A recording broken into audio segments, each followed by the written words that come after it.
आज की वीडियो में हम आदि कैलाश से ट्रैक कर कर जाने वाले हैं पार्वती सरोवर और पार्किंग से इसकी दूरी करीबन 2 से 3 किलोमीटर की है। और साथ ही साथ आपके साथ में कुछ ऐसे टिप्स भी शेयर करेंगे जिससे आप इस ट्रैक को बिना किसी परेशानी के पूरा कर पाओ। और आखिरकार पार्वती सरोवर पहुंचकर वहां पर हम बाबा के दिव्य दर्शन भी करेंगे और साथ ही साथ आपको भी हमारे साथ में वहाँ के दर्शन करवाएंगे। और फिर पार्वती सरोवर में बाबा के दर्शन करने के बाद में हम आपको लेके जाएंगे भीम की खेती देखने के लिए, जहाँ पर इस बंजर इलाके में आज भी धान उगता है। और वहाँ पर स्थित 1971 के वॉर के बंकर्स भी आपको दिखाएंगे। और आखिर में बाबा की छत्र छाया में 14,000 फीट की ऊंचाई पर कैंपिंग भी करेंगे।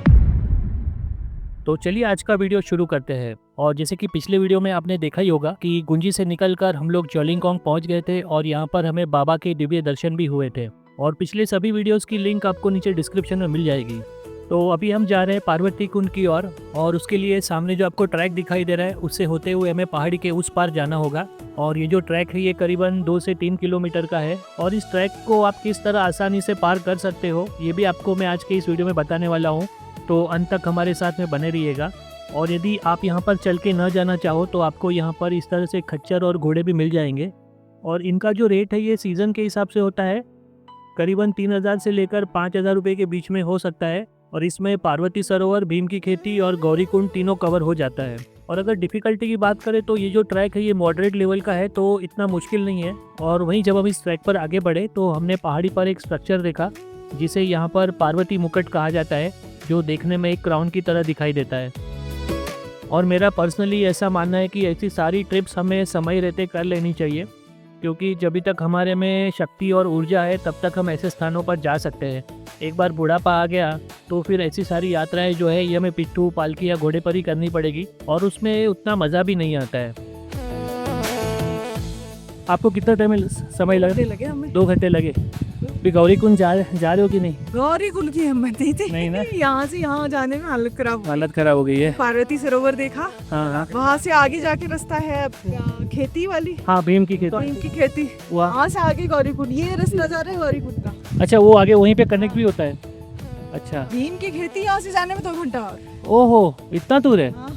दूर है बट चढ़ाई है ज्यादा। चढ़ाई है, मतलब वहाँ पे फिर ऐसी चढ़ाई हो जाएगी। ओके। अभी तब तक शाम भी ज्यादा होने लगेगी। हाँ, वो तो बात सही है। हम लोग तो यहाँ पे कैंपिंग के प्लान से आए हैं। अगर लेट हो गया तो यहीं पे टेंट वेंट लगा के यहीं पे खाना वाना बना लेंगे। तो, हाँ, अगर वेस्टर्न है, हाँ, अगर पार्किंग पास सब लोगों को एक एक करके दे ही रहे थे, तो हमारे ड्राइवर ने दिला दिया। हर हर महादेव। चलिए, बहुत बहुत धन्यवाद। धन्यवाद। हर हर महादेव। बोले की हर हर महादेव, जय हो। हर महादेव।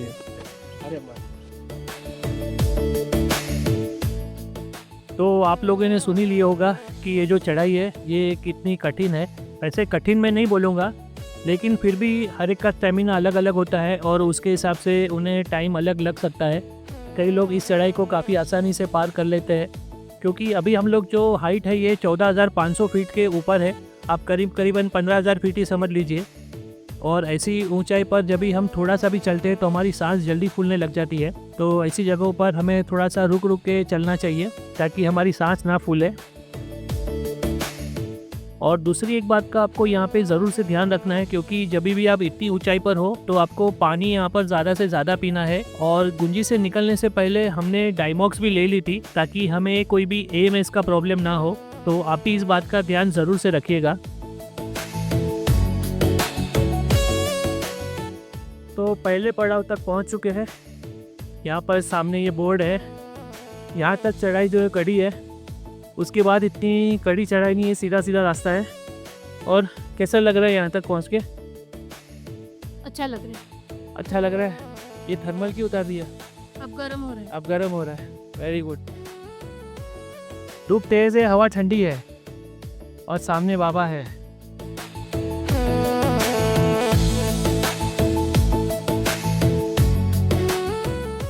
और यहाँ पर आने के बाद में आपको 2 रास्ते नज़र आएंगे। एक रास्ता आपके लेफ्ट में है और एक रास्ता आपके राइट में है।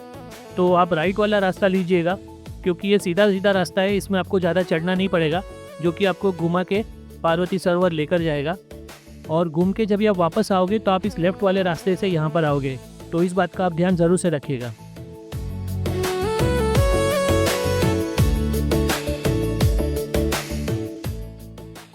आप जब कभी इतनी ऊंचाई पर ट्रैक करें तो इस बात का ध्यान ज़रूर से रखिएगा कि आप हो सके उतने छोटे छोटे कदम लें ताकि आपका शरीर कम से कम ऑक्सीजन कंज्यूम करे। और जब कभी आपको लगे कि आपकी सांस फूल रही है तो आप तुरंत से बैठ जाए, ज़्यादा रिस्क ना लें और साथ में पानी की बोतल और कुछ चॉकलेट्स और एनर्जी बार्स रखें ताकि आपकी एनर्जी मेंटेन रह सके। और यदि आपको किसी भी तरह की फ़िज़िकल इलनेस हो जैसे कि हाई ब्लड प्रेशर, अस्थमा या हार्ट का प्रॉब्लम हो तो आप यहाँ पर बिल्कुल रिस्क ना लें।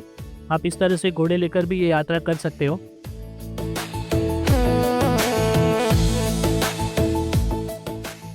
और हम भी धीरे धीरे यहाँ पर चल रहे हैं और जहाँ पर भी जगह मिले वहाँ पर थोड़ा सा बैठकर आराम करते ही हम इस रास्ते पर आगे बढ़े जा रहे हैं।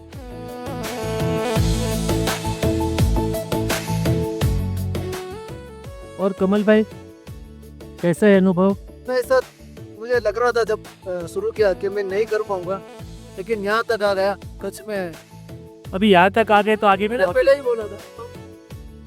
ही बोला था कि 4 कदम हम चलेंगे तो वो हमें बुला ही लेंगे, अपने यहाँ आ जाओ, हिम्मत दे ही देगा कहीं से भी, और ऐसा ही लग रहा है। जी हाँ दोस्तों, बिल्कुल सही कहा कमल भाई ने। पहले हिम्मत हमें खुद ही दिखानी होती है और एक बार ऐसे रास्ते पर अगर आगे बढ़ गए तो फिर ऊपर वाला हमारे साथ ही होता है। और अभी देखिए यहाँ पर हमसे खुद से चला नहीं जा रहा था और वहाँ पर अभी मयूर भाई ने अपने बेटे को भी अपने कंधे पर उठा लिया है।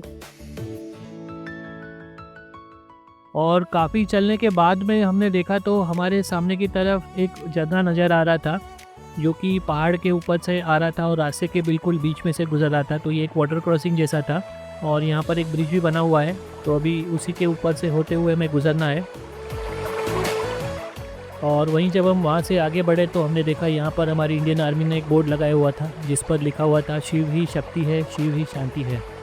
और वाकई में दोस्तों, जब हम यहाँ पर आते हैं तो हमें ये बात को मानना ही होता है कि जब हम यहाँ पर आते हैं तो हमें भगवान की शक्ति और उसकी शांति दोनों का एहसास होता है, क्योंकि इतने कठिन जगहों पर आना और यहाँ पर बाबा के दर्शन करना ये उसकी इच्छा के बिना तो बिल्कुल संभव नहीं है।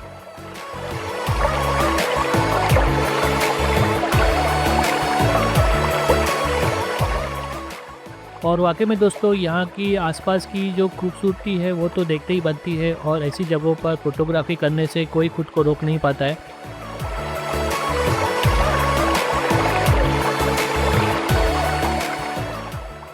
तो हमने भी यहाँ पर फोटोग्राफी और वीडियोग्राफी की और साथ ही साथ यहाँ पर बाबा के दिव्य दर्शनों का भी लाभ लिया, क्योंकि यहाँ से भी हमें आदि कैलाश के दिव्य दर्शन हो रहे थे।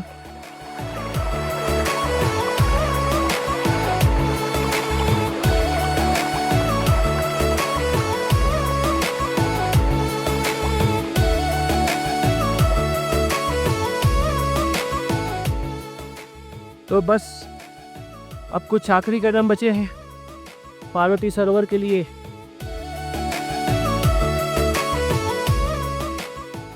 और ये देखिए आदि कैलाश पर सूर्य किरण पड़ते हुए, ओहो अविश्वसनीय।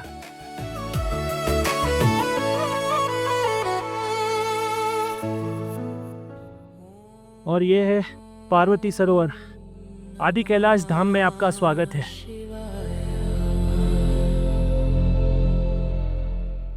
वैसे ऊपर गाड़ियाँ भी आती है। यहाँ पर जब हमने देखा तो रास्ते पर हमें गाड़ियों के टायर के निशान भी नज़र आए, लेकिन जब यहाँ पर पूछा तो पता चला कि उसके लिए आपको आर्मी से स्पेशल परमिशन लेनी होती है।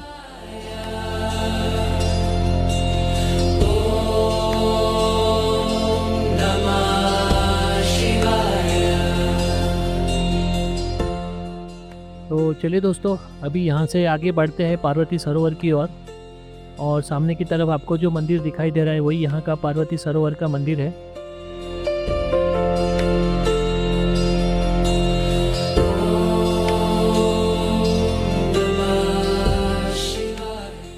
तो खच्चर आपको यहाँ तक छोड़ेंगे, यहाँ से आपको थोड़ा सा चलना पड़ेगा।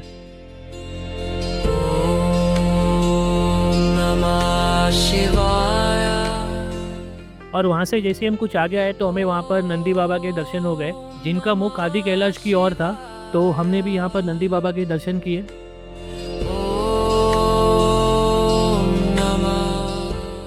और वहाँ से हम जैसे ही कुछ आगे बढ़े तो हमें पार्वती सरोवर की पहली झलक दिखाई दी।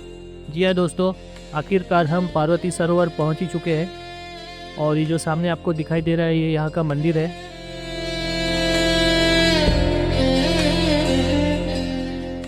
और यदि पार्वती सरोवर के इतिहास की बात करें तो इसका संबंध कालांतर में सती के पुनर्जन्म से है, जब उन्होंने पर्वतराज हिमावन की पुत्री पार्वती के रूप में जन्म लिया था। और बचपन से ही वे शिव को अपना अंतर्मन से स्वामी मानती थी और माना जाता है कि पार्वती ने भी उसी स्थान पर आदि कैलाश के समीप बैठकर कई वर्षों तक कठिन तपस्या की थी और कठोर हिमालय में भी अड़िग निश्चय के साथ उनकी भक्ति और समर्पण से प्रसन्न होकर भगवान शिव ने उनके तप को स्वीकार किया और तत्पश्चात उनके साथ में विवाह करने का निर्णय लिया। तो चलिए साथ में मिलकर ऐसे पवित्र स्थान के दर्शन करते हैं और भगवान शिव और माता पार्वती के आशीर्वाद भी लेते हैं।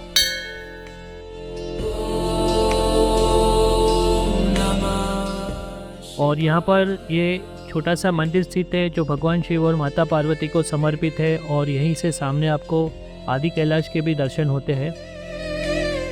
तो चलिए मंदिर के भीतर चलते हैं और साथ में मिलकर भगवान शिव और माता पार्वती के दर्शन करते हैं। हालांकि मंदिर के भीतर फोटोग्राफी और वीडियोग्राफी अलाउड नहीं है, तो हमने वहां पर अपना कैमरा बंद कर दिया था, लेकिन आपको भीतर भगवान शिव और माता पार्वती की मूर्तियों के दर्शन होते हैं, जो भी आपको मैं दिखा रहा हूँ।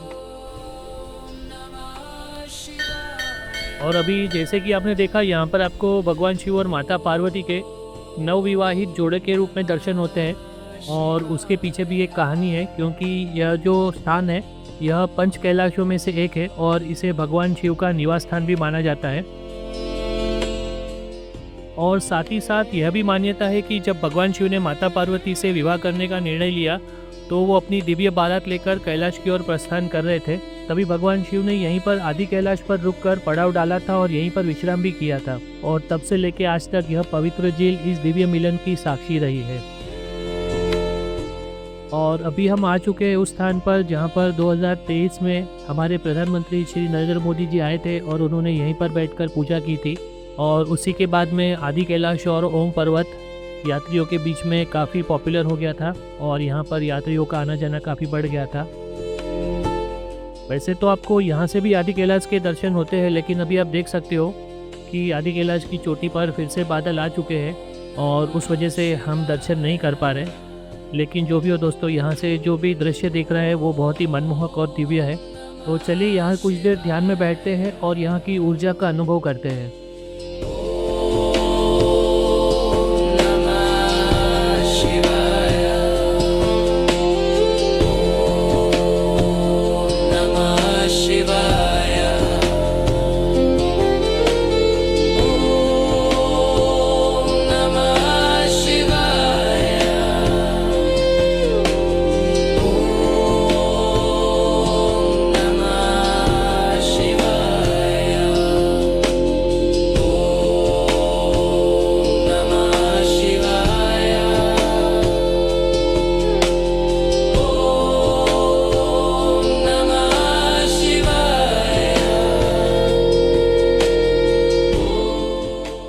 वाकई में दोस्तों, यहाँ पर आपको आध्यात्मिक ऊर्जा का बहुत ही अद्भुत अनुभव होगा और इस ऊर्जा का अनुभव करने के लिए मेरा आप सभी से निवेदन है कि आपको अपने जीवन काल में एक बार यहाँ पर तो ज़रूर आना चाहिए।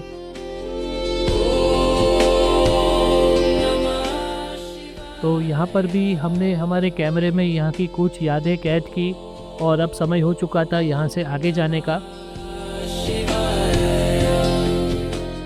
तो हिमांशु भाई कैसे रहे दर्शन? अरे एकदम बढ़िया दर्शन हो गए और जो शांति से दर्शन हुए, मंदिर में भीड़ भी बहुत कम थी तो बहुत ही शांति से दर्शन हुए। और पीछे की तरफ जो एक पॉइंट बना हुआ है वहाँ से तो आदि कैलाश के और पार्वती कुंड के बहुत ही खूबसूरत दर्शन हो गए। आत्मा तृप्त हो गई है यहाँ पे आके।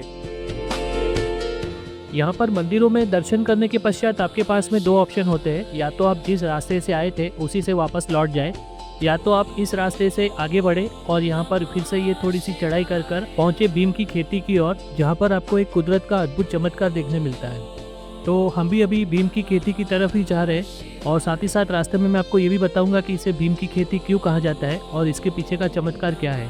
और वहीं हमारे मयूर भाई सबके लिए पार्वती सरोवर से वहाँ का जल भर कर लेकर आए थे। यहाँ का जल काफ़ी पवित्र माना जाता है, जिसे आप हवन के दरमियान या पूजा में इस्तेमाल कर सकते हो। तो हमने भी यहाँ से 2 बॉटल भर के जल ले लिया था। और दूसरी बात कि यहाँ पर आप जब भी आए तो एक बात का ध्यान रखें, यहाँ पर आप कोई भी कूड़ा करकट ना फैलाएं एवं इस झील को और इस परिसर को स्वच्छ बनाए रखने में प्रशासन की मदद ज़रूर से करें। तो चलिए इस पवित्र स्थान से विदा लेते हैं और बढ़ते हैं आगे भीम की खेती की ओर। और जैसे कि आप देख सकते हो भीम की खेती जाने के लिए भी आपको ये सारी चढ़ाई करनी होगी और इसमें भी आपको करीबन 1.5 से 2 घंटे लग सकते हैं। और यहाँ पर भी आपको उसी तरह से धीरे धीरे चढ़ना होगा।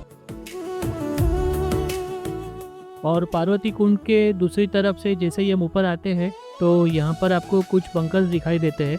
और हमें अभी पता चला है कि ये जो बंकर्स है ये 1971 की इंडो चाइना वॉर के टाइम पे बनाए गए थे, क्योंकि चाइना की जो मिलिट्री थी वो यहाँ तक घुस आई थी और उस वक्त हमारे आईटीबीपी के जवानों ने यहाँ पर लड़ाई करके इस जगह की रक्षा की थी और उसी वजह से आज हम यहाँ पे घूम पा रहे हैं, वरना तो ये एरिया भी चाइना के अंडर चला गया होता। और अभी आप जो सामने की तरफ देख रहे हो ये जोलिंगकोंग है और उसी रास्ते से होते हुए हम अभी यहाँ पर आए थे। और वहाँ पे सामने की तरफ आदि कैलाश की चोटी है जो कि अभी पूरी तरह से बादलों के पीछे छिप गई है। और सामने की तरफ आपको जो पतला ट्रैक दिखाई दे रहा है वो आगे गौरी कुंड की तरफ जाता है। अभी आज तो हम वहाँ पे नहीं जाने वाले, कल शायद कोशिश करेंगे हो सके तो वहाँ पे जाने की। और यहीं से सामने की तरफ आपको जो छोटा सा ग्रीन पैच दिखाई दे रहा है उसे ही भीम की खेती कहा जाता है। और इसे भीम की खेती क्यों कहा जाता है उसके पीछे भी एक कहानी है। माना जाता है कि महाभारत का युद्ध समाप्त होने के बाद में पांडवों ने राज्य तो जीत लिया था लेकिन अपने प्रियजनों को खो दिया था और उस बोझ को पांडव झेल नहीं पा रहे थे। इसीलिए उन्होंने संसार को त्यागने का निर्णय किया और स्वर्गारोहण की यात्रा शुरू की। उसी समय रास्ते में वो आदि कैलाश से होकर भी गुजरे थे और माना जाता है कि भीम ने यहाँ पर कुछ समय रुककर यहाँ के लोगों के लिए धान उगाया था और यहाँ के लोगों को अन्न भी प्रदान किया था। यहाँ के स्थानीय लोगों का मानना है कि भीम ने अपने अपार बल और कौशल से इस बंजर भूमि को उर्वरित बनाया था और उसी वजह से यहाँ पर भी अन्न उगता है। अगर आप ध्यान से देखोगे तो आपको पता चलेगा कि यहाँ पर आसपास कहीं भी ऐसी ज़मीन नहीं है जहाँ पर आप खेती कर सको सिवाय के इस छोटे से पैच के, और उसी वजह से इस स्थान को भीम की खेती कहा जाता है।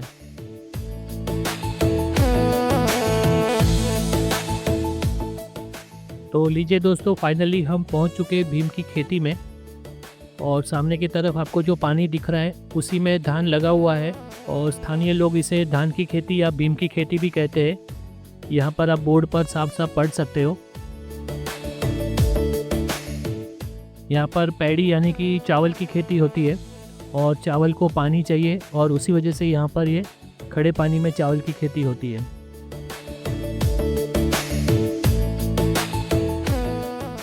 तो चलिए अभी यहाँ से अपना वापसी का सफ़र भी शुरू करते हैं।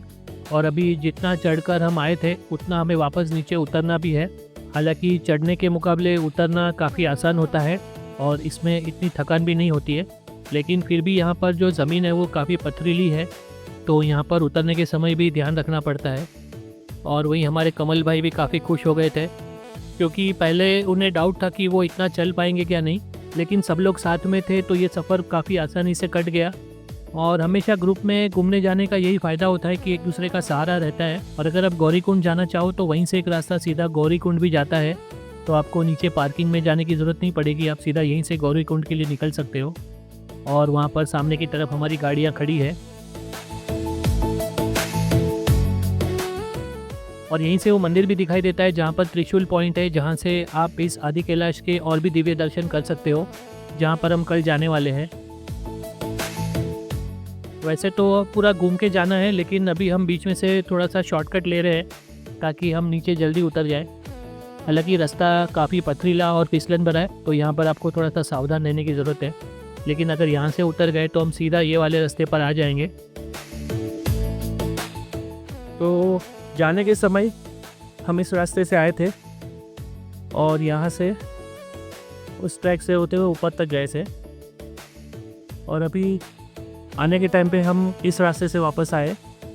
एक पूरा सर्कल हो जाता है और यही रास्ता अगर आप आगे जाओगे तो जो नीचे आपको सामने छोटा सा मंदिर दिख रहा है वहाँ पे गौरी कुंड का एंट्री होता है और वहाँ से आगे गौरी कुंड का ट्रैक है। तो फाइनली दोस्तों हम सब पार्किंग में अपनी गाड़ियों के पास पहुँच चुके थे और अभी हम यहाँ पे थोड़ा सा रेस्ट करेंगे, लेकिन अंधेरा होने से पहले हमें फटाफट अपनी कैंप साइट ढूंढनी है।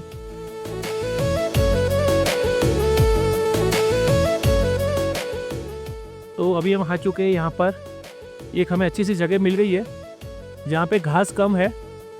हमारी गाड़ियाँ वहाँ पे लगी हुई थी, सामने आपको जो हमारी MG हेक्टर दिख रही है, क्योंकि वो लोग अभी गए गौरी कुंड ट्रैक के लिए वो शायद उन्होंने पोनी लिया है तो उससे उन लोग गए।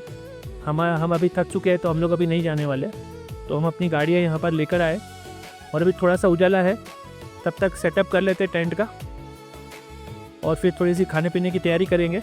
आज कुछ ज़्यादा तामझाम नहीं होगा, सिंपल जो भी होगा वो बनाएंगे क्योंकि खाली पेट भरने के हिसाब से सेटअप है। तो कल जैसा पूरा दाल चावल खिचड़ी वो सब नहीं होने वाला है। वो चलिए फटाफट सेटअप लगाते हैं। मैं आपको लोकेशन भी दिखा देता हूँ, ये देखिए बहुत ही अच्छी लोकेशन है।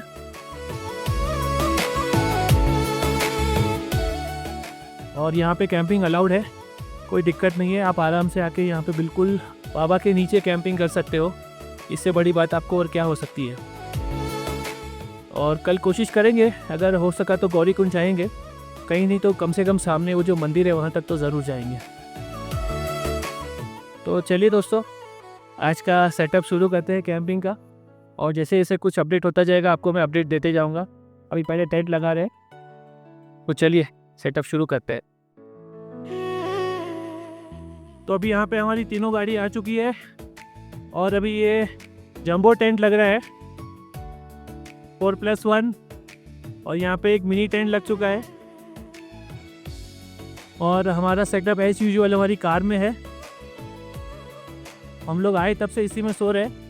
ये डीकैथलॉन का इन्फ्लेटेबल बेड है। हर बार अंधेरा हो जाता है, इसके लिए आपको मैं ठीक से दिखा नहीं पाता हूँ। अभी पूरा सेटअप हो जाने के बाद में मैं आपको दिखाता हूँ। इसमें हम लोग 3 लोग आराम से सो जाते हैं, कोई दिक्कत नहीं होती है। तो एक बार पूरा सेट कर लेता हूँ फिर आपको दिखाता हूँ। अभी वो पंप से इसमें हवा भरी जा रही है और जैसे जैसे सनसेट होते जा रहा है वैसे टेम्परेचर ड्रॉप होते जा रहा है। अभी हो सकता है शायद 5 डिग्री के आसपास हो और ऐसा कहना है कि हो सकता है कि रात में शायद 1 डिग्री या उसके नीचे माइनस तक भी जाए। तो देखते हैं, आज का जो मौका है हमें छोड़ना नहीं है शिव जी की छत्र छाया में कैंपिंग करने का।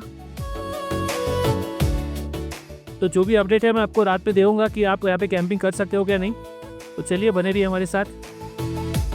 और वाकई में दोस्तों बहुत ही कम लोग होंगे जिन्हें आदि कैलाश में कैंपिंग करने का मौका मिला होगा, तो हम ये मौका बिल्कुल छोड़ना नहीं चाहते हैं। और जैसे कि मैंने आपको बताया कि यहाँ पे कैंपिंग करना फ़िलहाल तो लीगल है। अभी जून 2025 है और आने के टाइम पे हमने ज्वालिंगकोंग में जो आर्मी का चेक पोस्ट था वहाँ से भी कंफर्म किया था, तो उन्होंने बताया था कि आप पार्किंग में कैंपिंग कर सकते हो और उसी वजह से आज हम यहाँ पर कैंपिंग कर रहे हैं। अभी आने वाले समय में ये फैसिलिटी मिलेगी या नहीं पता नहीं, लेकिन आज का मौका हमें छोड़ना नहीं था। और अभी करीबन 5:30-6 बज गए हैं और अंधेरा होते जा रहा है, लेकिन हम सबका सेटअप हो चुका है। मेरा गाड़ी में सेटअप हो गया है, बाहर मयूर भाई का टेंट है और यहाँ पर मीत भाई का टेंट भी लग चुका है। और अभी मौसम और ठंडा हो चुका है और आदि कैलाश बादलों में छिप चुका है और थोड़ा सा कलर भी चेंज हो गया है, थोड़ा सा ट्वाइलाइट जैसा शेड आ गया है और कुछ ही देर में अंधेरा हो चुका था। और जैसे कि मैंने आपको बताया था कि आज हम कुछ ज़्यादा तामझाम नहीं करने वाले हैं, तो आज हम यहाँ पर सब मिलकर भेल बना रहे हैं और सब आज भेल खाकर ही अपना पेट भर लेंगे। तो आप देख सकते हो यहाँ पर सारी तैयारियाँ चल रही है। यहाँ पर प्याज टमाटर काटे जा रहे हैं और कुछ ही देर में हमारी चटपटी मसालेदार भेल बन के तैयार हो गई थी और हम सब ने मिलकर इस भेल का आनंद उठाया। और जैसे जैसे रात बढ़ते जा रही थी, ठंडी भी बढ़ते जा रही थी, तो सभी इस टेंट में बैठकर ही खा रहे थे। और हमारा आज का अनुभव कैसा रहा ये जानने के लिए हमारा कल का वीडियो ज़रूर देखिएगा। तो कल हम सुबह यहाँ पे फिर से आदि कैलाश के दर्शन करेंगे और साथ ही साथ यहाँ से हम आगे निकलेंगे गुंजी की ओर। लेकिन हमारी आदि कैलाश की यात्रा यहाँ पे ख़त्म नहीं होने वाली है, क्योंकि गुंजी से हम जाने वाले हैं दारमा वैली, जहाँ पर हम दातू विलेज और पंचाचूली बेस कैंप भी जाने वाले हैं और वहाँ पर भी हम कैंपिंग करने का ही प्लान कर रहे हैं। तो हमारे साथ में आने वाले एपिसोड्स में बने रहिएगा, क्योंकि इसमें मैं आपको इस पूरी सर्किट की जानकारी देने वाला हूँ। और मुझे उम्मीद है आपको मेरा आज का वीडियो भी पसंद आया होगा और यदि पसंद आया हो तो इसे लाइक कीजिएगा, अपने दोस्तों के साथ में शेयर कीजिएगा। और यदि आपके इस यात्रा से संबंधित कोई भी सवाल हो तो आप हमें कमेंट करके ज़रूर पूछ सकते हो। और इसी तरह के जानकारी भरे वीडियो देखने के लिए आप मेरी चैनल को सब्सक्राइब ज़रूर से कीजिएगा। तो मिलते हैं हमारे अगले वीडियो में, तब तक बने रहिए हमारे साथ डिस्कवर इंडिया बाय रोड पर। धन्यवाद।